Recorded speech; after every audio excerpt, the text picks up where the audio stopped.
Bab 1 udah selesai gue baca, yaitu tentang filsafat pendidikan. Membuat saya menarik sebuah kesimpulan terkait permasalahan di dunia pendidikan.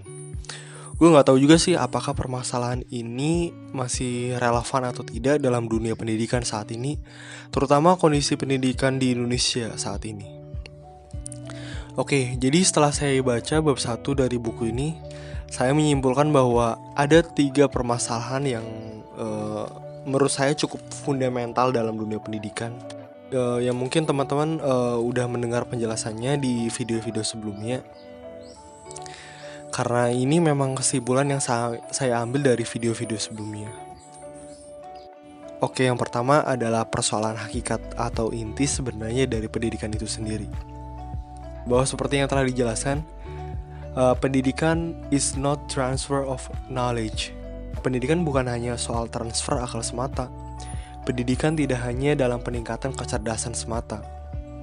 Pendidikan memiliki definisi yang lebih kompleks daripada hanya sekedar mengartikan transfer of knowledge.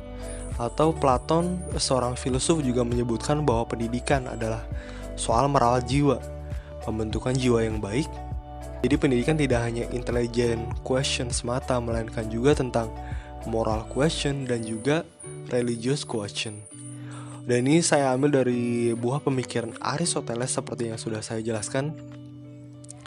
Kemudian soal ini, pendidikan yang merawat jiwa merupakan suatu yang dilakukan secara terus-menerus, karena proses ini juga disebut dengan proses pembudayaan, agar hal tersebut menjadi kepribadian murid tersebut, menempel pada jiwanya, dan kemudian membentuk jiwanya. Kemudian persoalan yang kedua adalah soal kebebasan dalam berpikir.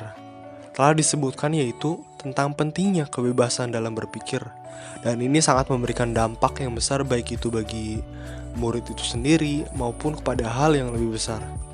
Mengapa hal tersebut penting?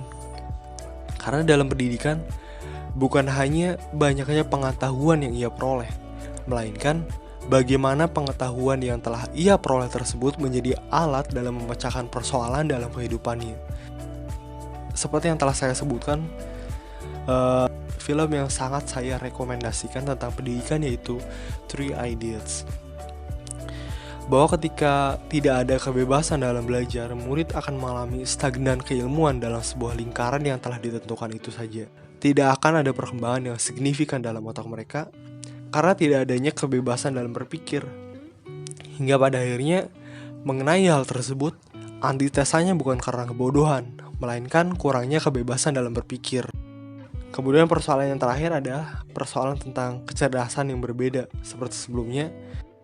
Dan dalam hal ini, guru harus dapat melihat keunikan dalam setiap individu muridnya. Setiap individu siswa memiliki kecerdasan yang berbeda-beda. Dan hal tersebut seharusnya menjadi tugas guru untuk membantu siswa menemukan potensi dalam diri masing-masing murid sedini mungkin.